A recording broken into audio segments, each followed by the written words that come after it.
Knowledge ഫാക്ടറിയുടെ പുതിയൊരു വീഡിയോയിലേക്ക് എല്ലാവർക്കും സ്വാഗതം. അപ്പോൾ കുറച്ച് പ്രധാനപ്പെട്ട കാര്യങ്ങൾ നിങ്ങളിലേക്ക് എത്തിക്കാനാണ് ഈ ഒരു വീഡിയോ ചെയ്യുന്നത്. ആദ്യമേ തന്നെ നമ്മുടെ അസിസ്റ്റന്റ് പ്രിസൺ ഓഫീസറുമായിട്ട് ബന്ധപ്പെടുത്തിയിട്ട് ഒരു ചെറിയൊരു കാര്യം നിങ്ങളിലേക്ക് എത്തിക്കാനുണ്ട്. വേറൊന്നുമല്ല, ഇന്നത്തെ ന്യൂസ് പേപ്പർ വായിച്ചവർക്ക് ശ്രദ്ധിച്ചു കാണും, ഒരു വാർത്ത അതിനകത്തുണ്ട്. വിയ്യൂർ സെൻട്രൽ ജയിലിലെ ശേഷി 560 ഉള്ളത് 980 പേരെന്നും. ഈ പറഞ്ഞിരിക്കുന്നത് ജയിലിനകത്തുള്ള സ്റ്റാഫുകളുടെ എണ്ണമല്ല, മറിച്ചകത്തുള്ള കുറ്റവാളികളുടെ എണ്ണമാണ്. അപ്പോൾ ഇതിനകത്ത് പറയുന്നത്, അല്ലെങ്കിൽ നമ്മുടെ കേരള പോലീസിന്റെ ജയിൽ നിയമത്തിനകത്ത് പറയുന്നത് എന്തെന്ന് വെച്ചാൽ 6 പേർക്ക് ഒരു പോലീസുകാരൻ എന്നുള്ള രീതിയിൽ എന്ത് ചെയ്യണം, സ്റ്റാഫുകളെ സെൻട്രൽ ജയിലിനകത്ത് ഉൾപ്പെടുത്തണമെന്നാണ്. പക്ഷെ നിലവിലുള്ള ഈ ഒരു സിറ്റുവേഷൻ അനുസരിച്ച് 12 പേർക്ക് ഒരാളെന്ന ഗതി പോലും നമ്മുടെ ഈ ഒരു നമ്മുടെ ഈ ഒരു ജയിലിനകത്ത് വരുന്നില്ല.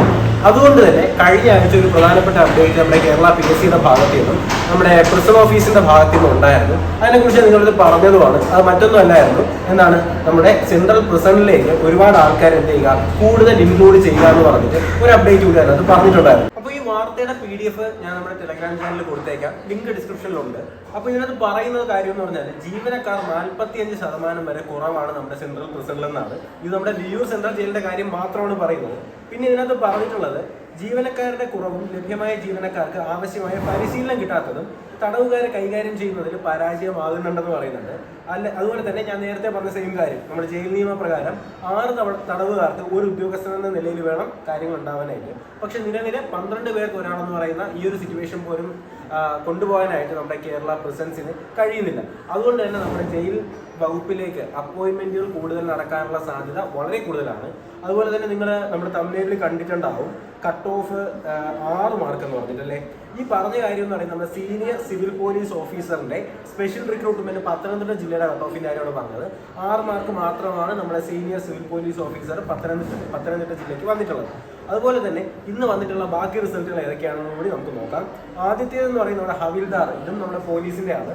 ഹവിൽദാറിന്റെ കട്ട് ഓഫ് വന്നിട്ടുള്ളത് 20.26 അതുപോലെ തന്നെ ഹൈസ്കൂൾ ടീച്ചർ മലയാളത്തിന് വന്നിട്ടുണ്ട് 47 മാർക്കാണ്. നമ്മുടെ ടീച്ചേഴ്സിന്റെ എല്ലാം കട്ട് ഓഫ് വന്നിട്ടുള്ളത് 50 മാർക്കിൽ കൂടുതൽ പോയിട്ടില്ല, 45-50 റേഞ്ചിനകത്താണ് അത് വരുന്നത്. അതുപോലെ തന്നെ നമ്മുടെ ഹൈസ്കൂൾ ടീച്ചർ മാത്തമാറ്റിക്സിന് വന്നിട്ടുള്ളത് 39 അവരുടെ കട്ട് ഓഫ് വന്നിട്ടുള്ളത്. അതുപോലെ തന്നെ നമ്മുടെ റിസർവ് വാച്ചർ എന്ന് പറഞ്ഞിട്ട് ഒരു തസ്തിക കൂടെയുണ്ട്, അതിന്റെ കട്ട് ഓഫ് കോഴിക്കോട് ജില്ലയുടെ വന്നിട്ടുള്ളത് 46 മാർക്കാണ്. അപ്പോൾ ഇത്രയും കട്ട് ഓഫുകളും കാര്യങ്ങളുമാണ് ഇന്ന് ഈ വീഡിയോയിൽ, അല്ലെങ്കിൽ ഉച്ച വരെയുള്ള അപ്ഡേറ്റുകൾ എന്ന് പറയുന്നത് ഇത്രയും കാര്യങ്ങളാണ്.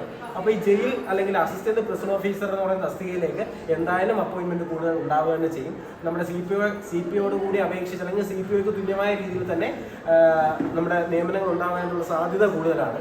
അപ്പോൾ ഇത്രയും റിസൾട്ടുകളാണ് ഇതുവരെ വന്നത്. ബാക്കി റിസൾട്ടുകൾ ഉണ്ടാകുന്ന ഉടൻ തന്നെ നിങ്ങൾ അറിയിക്കുന്നതായിരിക്കും. PDF എല്ലാം നമ്മുടെ ടെലഗ്രാം ഗ്രൂപ്പിൽ അവൈലബിൾ ആയിരിക്കും. അത് കിട്ടുന്നതിനായിട്ട് നമ്മുടെ ചാനലിലേക്ക് ജോയിൻ ചെയ്യുക. ലിങ്ക് ഡിസ്ക്രിപ്ഷൻ ബോക്സിൽ കമന്റ് ബോക്സിലുണ്ട്. അപ്പോൾ എന്തായാലും പുതിയൊരു വീഡിയോ ക്ലാസ്സൊക്കെ ആയിട്ട് കൂടുതലായിട്ട് കാണാം. അതുവരെയ്ക്കും എല്ലാവർക്കും ബൈ ബൈ.